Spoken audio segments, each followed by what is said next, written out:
So Aina and Taiwo are back and training on the pitch, but will they be ready for the Spurs game? Welcome to your Forest news.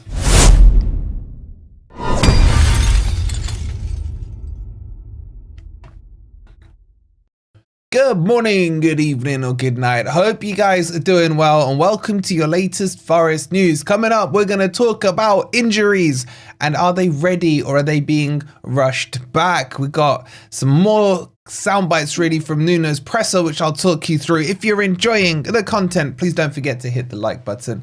Make sure you're subscribed as well if you are new here. And don't forget to check out my predictions looking ahead at all the weekend fixtures over on our second channel, the Footy Network. Scan that QR code or click on the end screen. I'll leave it for you guys there. All right, let's jump into this. And some somewhat good news on Aina and on Taiwo. Now, we told you guys a few weeks ago that he was going to be out for 3 to 6 weeks. 3 weeks being more on the side if they kind of do that injection thing like you see on Football Manager and what have you. And it looks like it's working. So Taiwo could be rushed back for this game. Now, there's a few things that Nuno said, and I think there's some crypticness in there that we need to decipher a little. And by the way, I've had no updates, on their injuries. If I get anything, I'll let you guys know. But let's just break it down. So they were back training, but Nuno said not training fully, as in integrated with the first team training sessions and squad. That is usually an indicator that they won't be starting or won't be playing in the upcoming games. It probably usually takes a week or two to get them fully up and running. Now, with Forest playing in the FA Cup on the 27th, I think it is, off the top of my head, that was the time that we were getting told that they'll probably target to try and get Aina back in. However, this comes to a question. What do you prioritize, the top four or the FA Cup?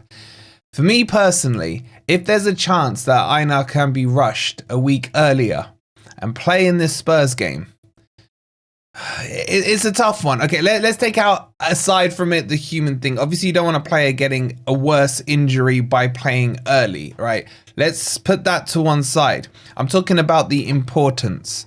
And I think the importance for me still is the Premier League, getting these top 5 positions. I think the FA Cup, I'd love to win it, don't get me wrong. I'm not saying either or, but if I had to prioritize personally, I'd go with the Premier League. And Aina being out has cost us in these last couple of games. You know, I think, and people say, can one player make that much of a difference? Is he really Michael Knight with kit? Yes, I think he is, because as Ant pointed out, I think on Grumpy Old Reds, he said that the balance of the back line, players that are used to each other's movements, where they're going to be, it all starts to chop and change. So if there is a chance safely that Aina can play, I would risk him. Now, could he be named in the squad? I think that's more likely that he's named in the squad rather than starts the game. Maybe he gets 15-20 minutes at the end. But either way, it's a risk. It's a risk. In terms of Taiwo, it's the same kind of scenario. I don't actually know what his injury is and why he's out and what have you. But that's not as much as a priority because Chris Wood is back, and Nuno said that they're managing Chris Wood's workload and making sure that he'll be fine for the Spurs game. So look, we'll do a fuller preview and team sheet prediction and everything closer to the game. But it's just important to understand that at this stage of the season, are they going to start to stick or twist when it comes to decision on players' fitness or not? And that, I guess we'll find out on Monday. Or if I know before, I'll obviously let you guys know. So that was what he was saying on the injury front. Now, in terms of the top 5 race, there was a lot of pressure being put on him and questions asked about, you know, are you going to do it? How are the players feeling? What's their mentality and what have you? Newcastle are now 3rd. They've overtaken you. Forest have been there since the beginning of dawn, really, in 3rd place. And I like what he said. He says, kind of, we can only control what we're doing. It's still in our hands. And yes, that is technically true. But there is a scenario come Monday that if results all go against us, that Forest could find themselves 6th or 7th in the league and completely out of the Champions League positions. And Look, I think it's unlikely that that scenario happens. It would mean that Aston Villa have to beat Newcastle. It would mean that Man City have beaten Everton away and that Chelsea have won away against Fulham, goal differences and things like that. I think we'd go down to 6th unless Villa absolutely smash Newcastle like 15-0 or something. So realistically, I think Forest could drop to 6th. But this will start to show us on these players' mentality. Are they strong enough to go into a game knowing that it is must win, irrespective of what the likes of Ant and what have you say? Spurs is a must win, because what you don't want to do is have the pressure pile up on you so much that come the last few games, you've gone into must win games where you got to win 3 to guarantee your qualifications. And I'll tell you this now, I've been on loads of streams with loads of other YouTubers, all getting excited right now about Forest form. And they say, oh, you're going to flop it. Oh, we told you from months ago you were going to fall away, fade away, and what have you, etc. I'm not buying into it. My gut feeling says Forest still get over the line. We may limp over the line. We may just about get there with a point against Chelsea on the last day or whatever it might be. But the fixtures are still in our favour because these teams are all playing each other, because Chelsea have got a stinky run to the end of the season, and because both Chelsea and Villa still need to catch us up on points. I think Man City will probably overtake us because their last 4 games all look winnable to me. But there's been so many times this season where you've sat down and you look at the fixtures like I've been doing obviously over on the Footy Network, and you think this is a guaranteed win. And who would have thought Leicester, who haven't scored a goal in 100 years, will go and draw away at Brighton and score 2 goals there? This Premier League is really throws up some weird results. I just need Forest to beat Spurs. And this isn't even about me versus my brother right now. This is about the club, Forest. We have to win this one. And everyone's talking about this Spurs game that's coming up tonight against Frankfurt. What happens if they win? Are they going to go in motivated on Monday? What happens if they lose? Is that better for us because they'll be demotivated? What if they lose and Ange gets sacked? Are they going to get a manager bounce? All these different scenarios that people are rustling up together. And I agree with Nuno on this. Why are we so asphyxiated by what Spurs are doing rather than focusing on what Forest can do to correct the mistakes of the last 2 games?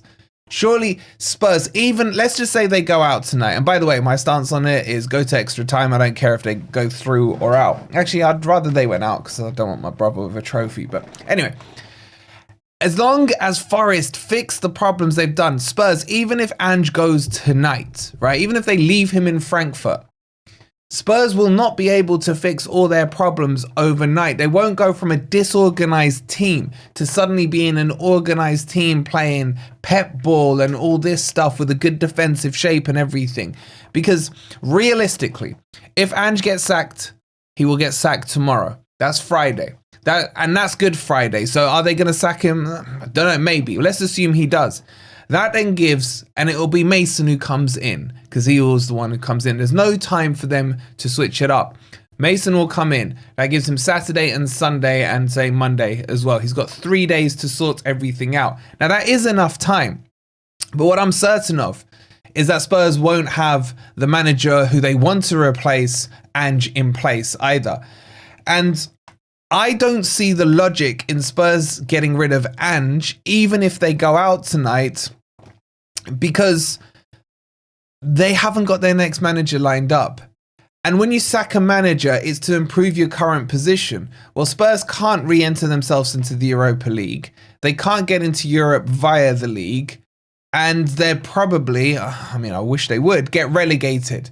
Neither of those scenarios are going to happen. So the urgency to sack Ange becomes almost a moot point. Now, the main reason he could get sacked is to appease the fans, because those Spurs fans might start to, throw a hissy fit and what have you. He needs to leave and what have you. So that would be the only thing. Again, I'm talking about Spurs here. I don't really care about their scenario. My most important concern right now is, can Nuno change what's happened in the last game and a half get it fixed, get it sorted, not play as passive as we did against Everton.